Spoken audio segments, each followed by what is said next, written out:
Hello students, आज हम पढ़ने जा रहे हैं ग्रामर का एक और टॉपिक। नाम है सब्जेक्ट वर्ब कॉनकॉर्ड। इसको सब्जेक्ट वर्ब अग्रीमेंट भी कहा जाता है। तो ये बहुत ही इम्पोर्टेंट टॉपिक रहने वाला है आज का, और ये खास करके उन बच्चों के लिए जो लिटिल अपर क्लास में, जैसे कि क्लास 8, 9 और 10, और क्लास 10 के बोर्ड के एग्ज़ाम में तो इसमें से क्वेश्चन पूछे ही जाते हैं। तो बहुत ही इम्पोर्टेंट टॉपिक है ये। तो ध्यान से देखेंगे, मैंने काफ़ी अच्छे से इसे आपके लिए तैयार किया है। तो आइए देखते हैं सब्जेक्ट वर्ब कॉनकॉर्ड किसे कहते हैं। सो रूल नंबर 1 है सब्जेक्ट वर्ब अग्रीमेंट में कि सब्जेक्ट जो है वर्ब के साथ अग्री करना चाहिए, जैसे कि नाम से ही पता चल रहा है सब्जेक्ट वर्ब कॉनकॉर्ड, यानी कि इसको दूसरे नाम से सब्जेक्ट वर्ब अग्रीमेंट भी कहा जाता है। जहाँ पर जो है सब्जेक्ट, किसी सेंटेंस का सब्जेक्ट उस सेंटेंस के वर्ब से अग्री करना चाहिए, और उस सेंटेंस का वर्ब उस सेंटेंस में जो मेन सब्जेक्ट है उससे अग्री करना चाहिए। इसी को सब्जेक्ट वर्ब अग्रीमेंट कहा जाता है। तो बहुत आसान से डेफिनेशन है। तो रूल नंबर 1 से स्टार्ट करते हैं, जो कि हम सभी को पता है। ठीक है, तो बहुत ही basic rule, rule number 1, if the subject is singular the verb must be in its singular form. तो ये पहली लाइन बोलता है कि यदि सब्जेक्ट सिंगुलर है, मतलब सेंटेंस का सब्जेक्ट सिंगुलर है, तो जो सेंटेंस में जो वर्ब रहेगा वो भी सिंगुलर रहेगा। इसका मतलब ये सब्जेक्ट सिंगुलर तो वर्ब भी सिंगुलर। फिर दूसरा रूल है, मतलब इसी का आगे, if the verb is plural the verb if the verb is plural the subject must be plural form.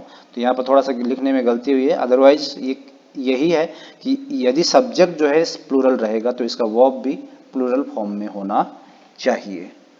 ठीक है, subject singular verb singular, subject plural verb plural, तो इतना आप समझ गए होंगे। लेकिन यहाँ पर सब्जेक्ट यानी कि नाउन और वर्ब, जो नाउन सब्जेक्ट बनते हैं उसके साथ में उल्टा केस है। जैसे a noun that ends in S, होता क्या है कि जब नाउन को हम एस लगाते हैं तो प्लूरल हो जाता है, लेकिन वर्ब ठीक उसके उल्टा है। यदि हम वर्ब में एस लगाते हैं तो वो सिंगुलर बन जाता है। ओके, आगे देखते हैं example. The student help the old lady across the street.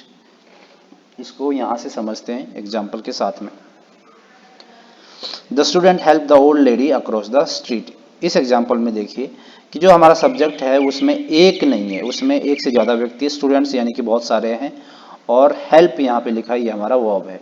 तो जब सब्जेक्ट हमारा प्लूरल रहा तो वर्ब भी हमारा प्लूरल रहेगा, और जब वर्ब प्लूरल रहेगा तो वर्ब में से एस हटा दी जाती है। वर्ब को प्लूरल बनाने के लिए एस हटा दिया जाता है, लेकिन नाउन को प्लूरल बनाने के लिए उसमें एस जोड़ना पड़ता है। जैसे स्टूडेंट में एस जोड़ा, स्टूडेंट जो हमारा नाउन है इसमें एस जोड़ा तो प्लूरल, और वर्ब से जब एस हटाया गया तब ये प्लूरल बना। तो ये उल्टा केस है इनका, यही ये बताना चाहता है जो यहाँ पर हिंट में दिया गया है। ठीक है, तो ये बहुत ही आसान चीज़ है, जो एक जनरल नॉलेज है, बेसिक सी चीज़ है, वो आपको पता होनी चाहिए। रूल नंबर 2 है compound subjects using and.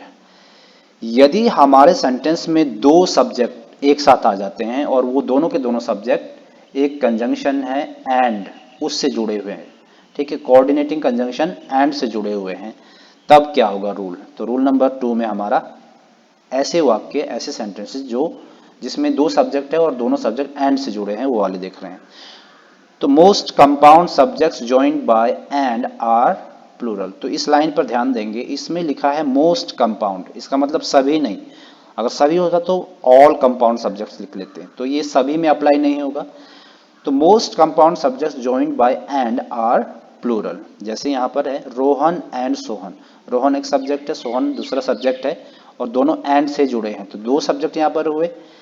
Is are special friends, तो यहाँ पे दो वर्ब आपको दिए हैं, इज आर, आपको दो में से एक चुनना है। तो बहुत आसान है कि दो सब्जेक्ट है यानी कि प्लूरल सब्जेक्ट है सेंटेंस में, तो यहाँ पर प्लूरल वर्ब जाएगी, और यहाँ पर आपको ब्रैकेट्स में दिया भी गया है कि प्लूरल वर्ब इसमें लगेगी।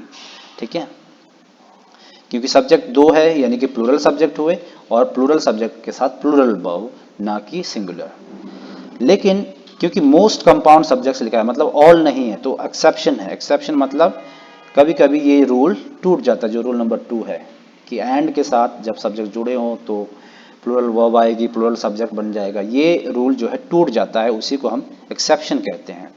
If the words joined by and refer to a single thing, the subject is also singular। कभी कभी क्या होता है कि सब्जेक्ट दो रहते हैं सेंटेंस में, जैसे यहाँ पर है, और जुड़े भी रहते हैं कंजंक्शन एंड से, लेकिन दोनों रेफर करते हैं एक सिंगल आइडिया को, एक सिंगल सब्जेक्ट की ही बात कर रहे होते हैं वो बेसिकली। तो उस केस में जो सब्जेक्ट के लिए जो वर्ब लगता है वो सिंगुलर होता है।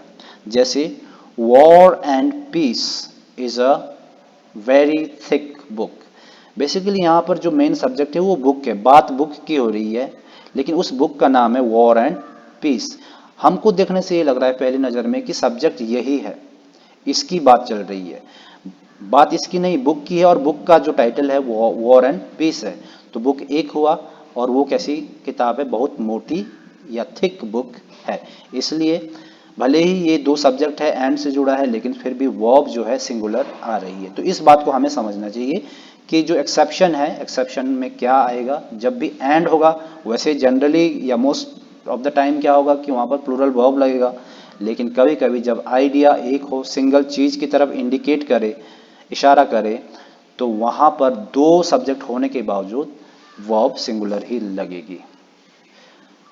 I hope you understood it, आप समझे होंगे क्या मैं बताना चाहता हूँ। तो दूसरा देखते हैं यहाँ पर दो सब्जेक्ट्स अभी भी दिखाई दे रहे हैं और एंड से जुड़ा है। My friend and coworker is waiting to see you. ये चीज़ मैंने आर्टिकल में सिखाई है बच्चों को कि जब दो आर्टिकल अलग अलग, मतलब दोनों सब्जेक्ट के लिए अलग अलग आते हैं, तो वहाँ पर जो है दो अलग अलग सब्जेक्ट की बात हो रही होती है।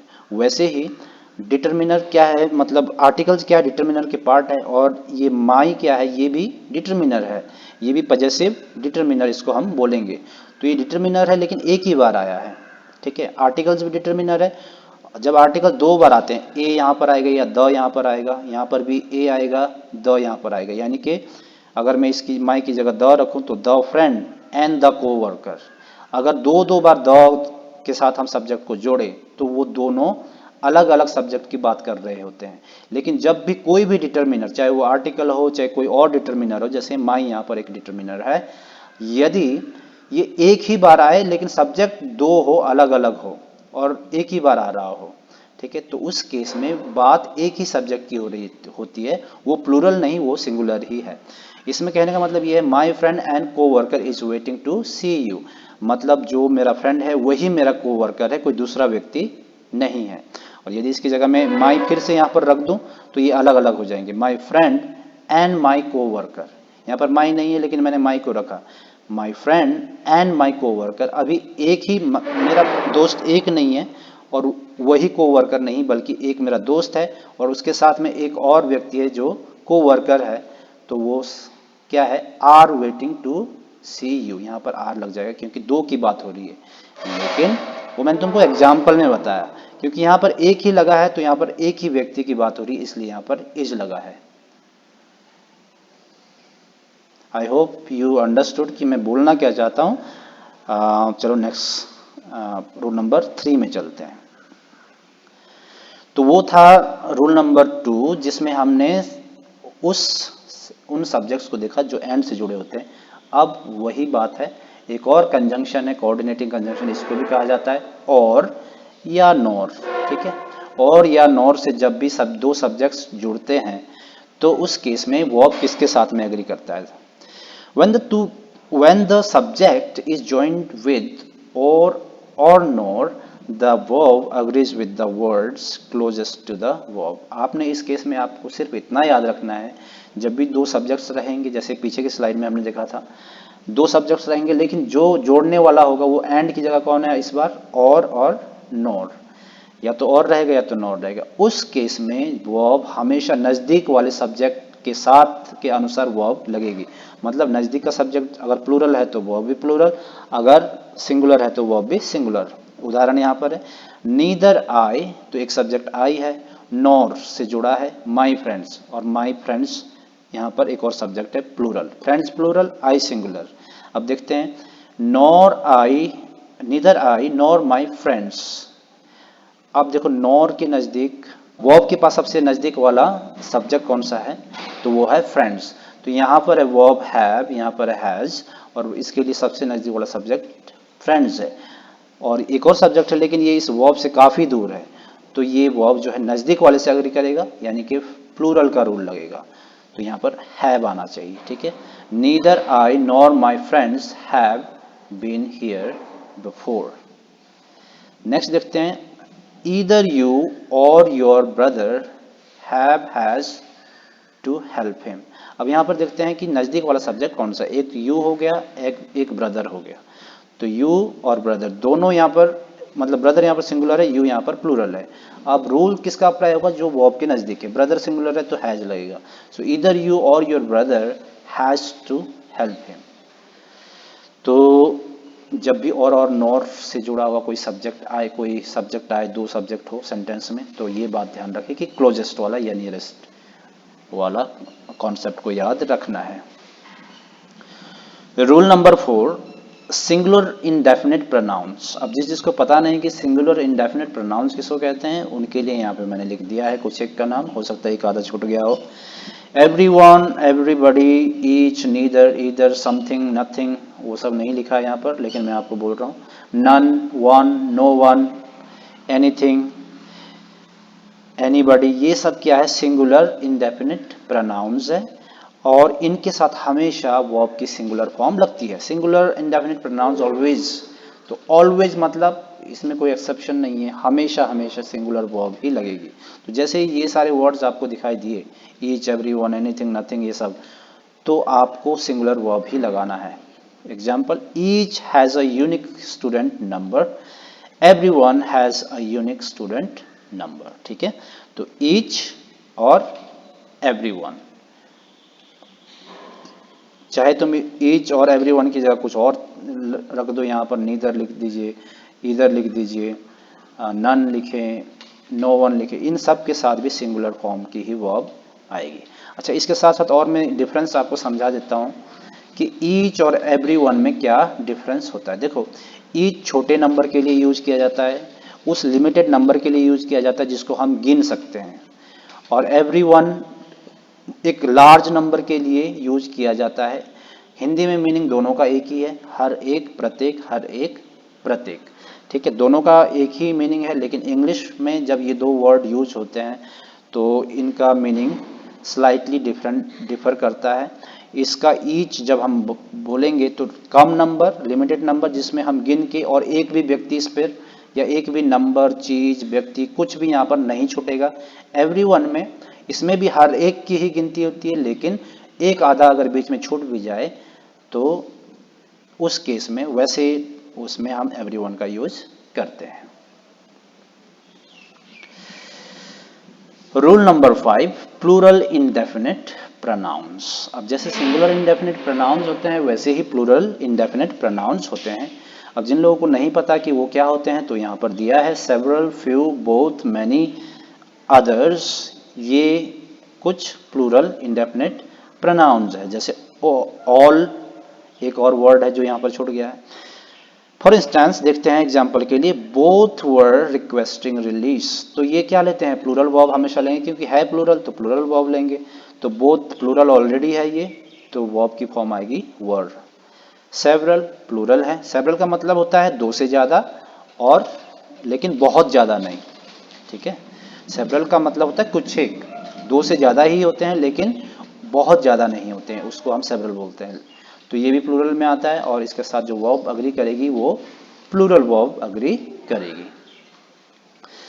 नेक्स्ट है रूल नंबर 6, डिपेंडेंट प्रोनाउंस। ऐसे प्रोनाउंस जो कॉन्टेक्स्ट पर, मीनिंग पर डिपेंड करता है, वो किसके साथ एग्री करेंगे। जैसे कि नाम ही है डिपेंड, ये डिपेंड करता है कि सब्जेक्ट, मतलब सेंटेंस में किस सब्जेक्ट की बात हो रही है, उसके अनुसार ये अपना मीनिंग चेंज कर लेंगे। अगर सिंगुलर सब्जेक्ट की बात हो रही है तो ये सिंगुलर के साथ भी आ जाएंगे, अगर प्लूरल सब्जेक्ट की बात हो रही है तो ये प्लूरल के साथ भी आ जाएंगे। इसके नाम है सम, मोस्ट, ऑल, नन।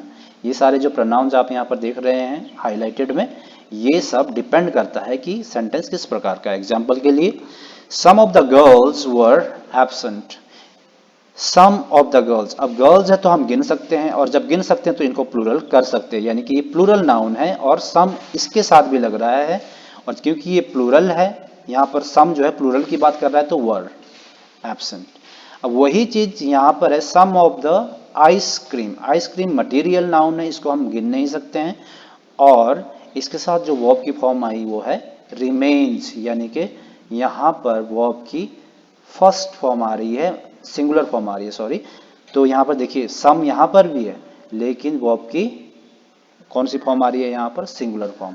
यहाँ पर आ रही है plural form.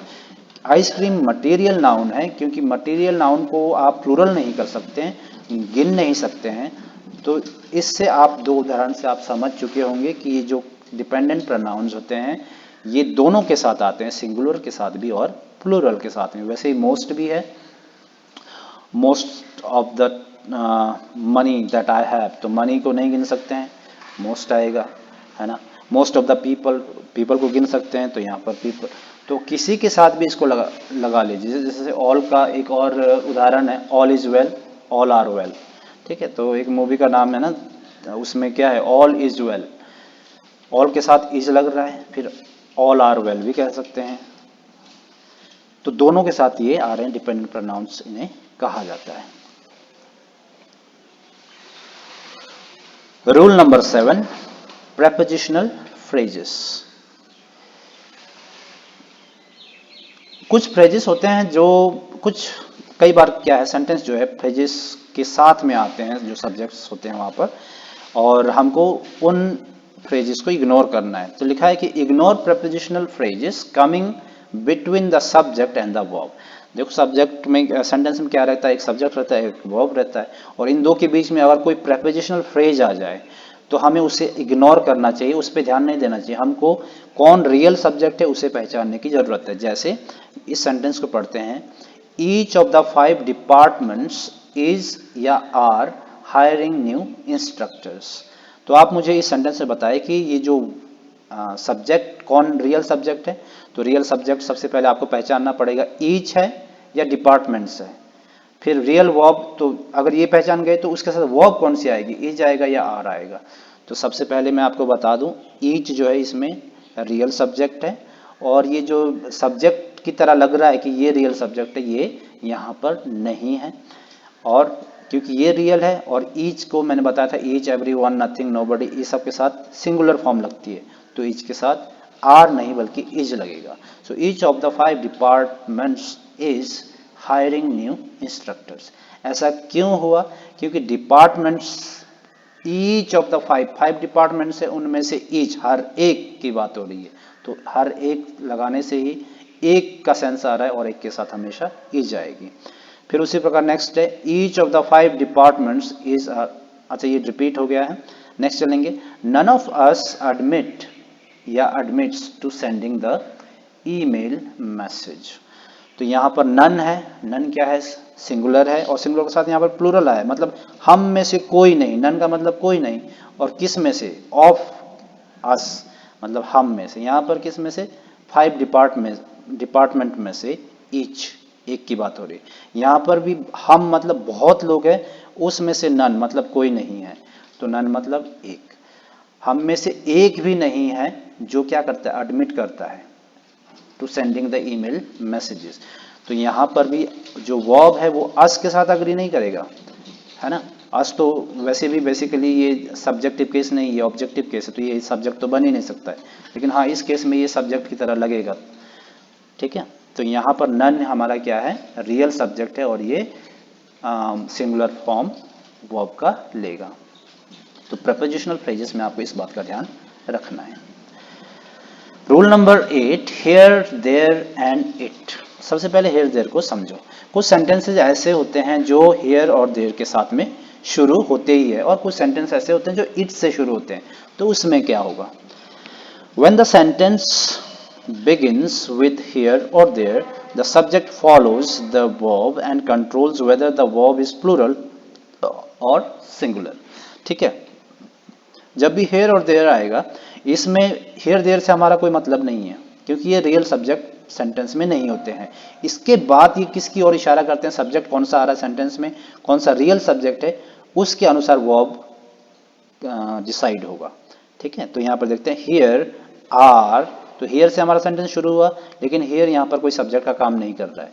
Here are my regions, तो माई रीजन्स, रीजन्स जो है ये हमारा सब्जेक्ट है। रीजन्स क्या है, प्लूरल, एस लगा हुआ है और इसके साथ क्या लगेगा, आर। ठीक है, तो इस प्रकार देखना है। There is no need, no need to pay, subject हमारा क्या है, नो नीड। ठीक है, अब इसके साथ में जो नो नीड है, जो हमारा एब्स्ट्रैक्ट आइडिया, एब्स्ट्रैक्ट सब्जेक्ट है। ठीक है, हमारा यहाँ पर जो मेन सब्जेक्ट है वो एब्स्ट्रैक्ट नाउन है, फ्रेजल नाउन है। ठीक है, उसके साथ में जो वर्ब लगेगी वो इज लगेगी, भले ही ये शुरू सेंटेंस देयर से हुआ है, यहाँ पर हेयर से हुआ है, यहाँ पर देयर से हुआ है। तो जैसे मैंने बोला कि हेयर और देयर से हमारा कोई मतलब नहीं है, हमको देखना है कि उसमें नाउन कौन सा आ रहा है सेंटेंस में। जैसे यहाँ पर रीजन्स था, प्लूरल था, नो नीड टू पे यहाँ पर हमारा क्या है, सब्जेक्ट है। ठीक है, नाउन है, कौन सा नाउन है ये, एब्स्ट्रैक्ट नाउन है, आइडिया है और फ्रेजल नाउन है। ठीक है, तो इस बात की कोई हमें क्या नहीं है, नीड नहीं है, उस चीज की जरूरत नहीं है। तो यहां पर आ रहा है सिंगुलर सब्जेक्ट, और जब इट आ जाए तो इट तो होता ही सिंगुलर है, जैसे आप लोगों को पता है ही शी इट, ये सब सिंगुलर होते हैं और दे इनका प्लूरल होता है, राइट। तो ही शी इट हमने प्रोनाउन में पढ़े हैं, ये हमेशा सिंगुलर होते हैं। तो ये जब सिंगुलर होता है तो वर्ब भी इसके साथ सिंगुलर आएगा, नो मैटर इसके साथ कौन सा सब्जेक्ट आ रहा है, राइट। यहाँ पे है it was the long hours, हमको ये नहीं देखना है कि लॉन्ग आवर्स, मैनी पीपल क्या है, अस, फ्रेंड्स, ये कुछ नहीं देखना है। हमको देखना है इट के साथ, क्योंकि जो सब्जेक्ट आया है वो इट आया है और इसके साथ हमेशा हमेशा वॉज ही लगेगी। तो ये याद रखना है, इट के साथ हमेशा सिंगुलर, हियर देयर डिपेंड करता है कि सब्जेक्ट कौन सा है सेंटेंस में। नेक्स्ट देखते हैं मनी एंड मेजरमेंट। ठीक है, तो यूनिट्स की बात हो रही है, टाइम, मनी, डिस्टेंस, वेट, जितने भी यूनिट्स हैं, जितने भी यूनिट्स हैं, टाइम है, चाहे वो मनी है, चाहे वो डिस्टेंस है, वेट है, कुछ भी, किसी भी प्रकार का कोई भी यूनिट उसके साथ सिंगुलर ही लगेगा। जब एक बार यूनिट लग चुका है सिंगुलर वर्ब लगा देना है। जैसे 20 किलोमीटर्स, तो हमको नहीं देखना है कि 20 है, मतलब एक से ज़्यादा है, और किलोमीटर्स है, अब 20 है तो किलोमीटर्स लगेगा, एस लगेगा, लेकिन जो वर्ब लगेगी वो इज लगेगा।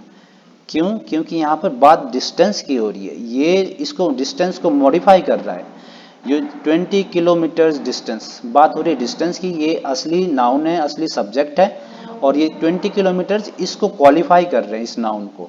तो बात बेसिकली इस सब्जेक्ट की हो रही है, और डिस्टेंस क्या है, एक एब्स्ट्रैक्ट नाउन है, एक आइडिया है, और वो जो है सिंगुलर है, इसके लिए सिंगुलर वर्ब लगेगी।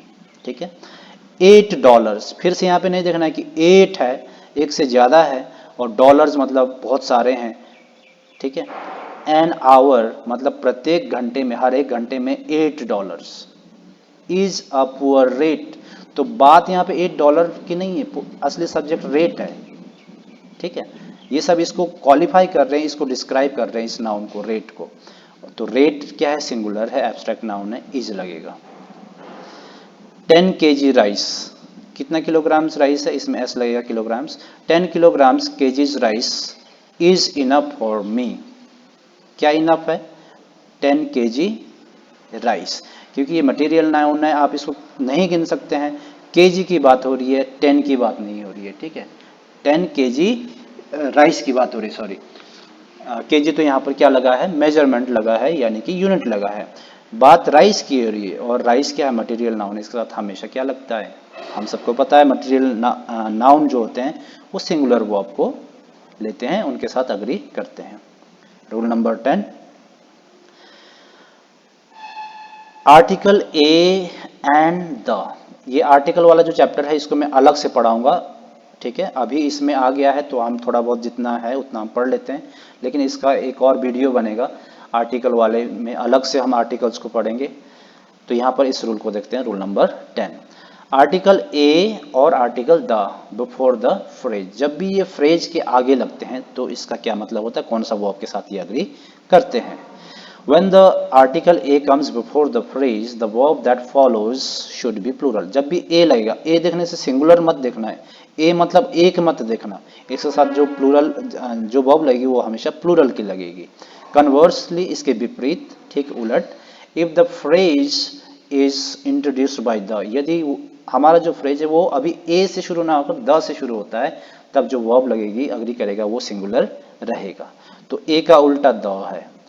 ए देखने में एक है लेकिन प्लूरल वर्ब लगेगी, द इस ए का उल्टा हो जाएगा यानी कि इसके साथ सिंगुलर वर्ब लगेगी. एग्जाम्पल के लिए देखते हैं.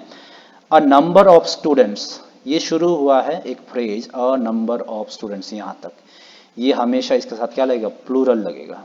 आर वेटिंग आउटसाइड, ऐसा क्यों हुआ, रूल्स में हमने देख लिया है. क्यों, क्योंकि ए से शुरू हो रहा है एक ऐसा फ्रेज जिसमें क्या है, बहुत सारे स्टूडेंट्स है, तो यहाँ पर प्लूरल की बात हो रही है. और वहीं पर इसके उलट क्या है, द नंबर ऑफ स्टूडेंट्स, अब एक पर्टिकुलर स्पेसिफिक एक नंबर की बात हो रही है. स्टूडेंट्स बहुत है लेकिन उनका जो एक नंबर है उसकी बात हो रही है, इसके लिए यहाँ पर एज लगेगा, नॉट येट रिकॉर्डेड. तो आपको खाली इतना ध्यान रखना है, ऐसा फ्रेज जो ए से शुरू हो प्लूरल, ऐसा फ्रेज जो द से शुरू हो उसके साथ सिंगुलर लगाना है. The expression the is singular, वही बात, the number of failures is decreasing. यहाँ पर देख लीजिए कि जो फ्रेज है वो द से शुरू हो रहा है तो हमारा वर्ब इज लग रहा है. इसमें जो फ्रेज है वो ए से शुरू हो रहा है तो यहाँ पर वर्ब आर लग रहा है. जैसे a number of people are, जब भी अ नंबर आएगा तो उसके बाद फ्रेज में आने वाला जो नाउन होगा वो प्लूरल रहेगा. और यहाँ पर भी देखिए अ नंबर ऑफ स्टूडेंट्स, यहाँ पर जो स्टूडेंट्स है वो प्लूरल है. द में भी प्लूरल रहेगा लेकिन इस नाउन की यहाँ पे बात नहीं होती है, बल्कि जो द नंबर है उसकी बात हो रही होती है, तो यहाँ पर द नंबर के साथ वर्ब अग्री करेगा. ठीक है. सो ये है रूल नंबर 11. क्योंकि वीडियो अभी कुछ लंबा बन रहा है तो इसको देखते हैं हम सेकेंड पार्ट में. और कुल मिलाकर के 22-24 रूल्स है, उस सबको हम नेक्स्ट वीडियो में देखने वाले हैं. आज के लिए बस इतना ही. 11 रूल नंबर 11 से हम दूसरे पार्ट में देखेंगे. दूसरे पार्ट में जो वीडियो मैं बनाऊंगा उसमें इन सबको पढ़ेंगे. All right, so that's it for today. Take care, have fun और डू हार्ड वर्क. खूब पढ़ाई कीजिए.